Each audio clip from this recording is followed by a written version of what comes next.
It was certainly time for a ceasefire, time on the Adriatic coast, where the Yugoslav Navy imposed a blockade on 7 Croatian ports, including Split, Šibenik and Dubrovnik.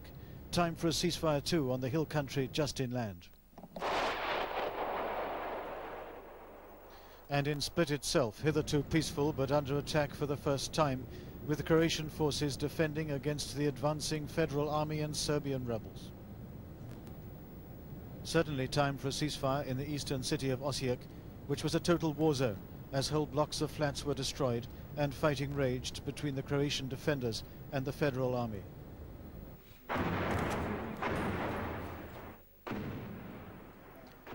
"15 dead and 100 injured. Even the casualties weren't safe, for the hospital was also a target." In Zagreb, the capital, there were 3 air raid warnings, and in the last of them, after the ceasefire was signed, the city suffered its first air attack. The damage was slight and on the outskirts, but it did show that the firepower lies with Belgrade.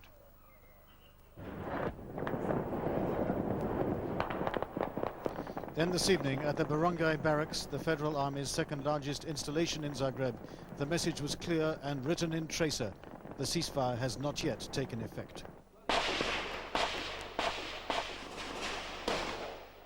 The base had been under siege for 2 days, the Croats demanding that the army surrender and the army refusing. The outcome tonight, a fierce exchange of fire.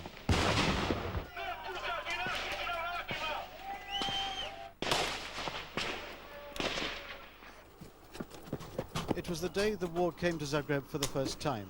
A Croatian doctor was tending one of the wounded, and the battle went on above their heads.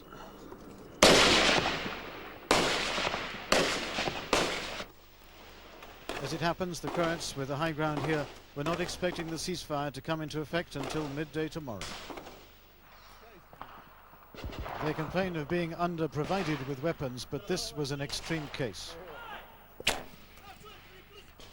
The battle for the barracks is still undecided, but we're hearing firing tonight in many parts of the city.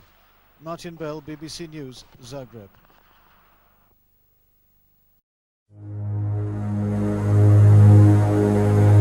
Dorime, interrimo ad appare dorime, ameno, ameno, lanciremo, dorime.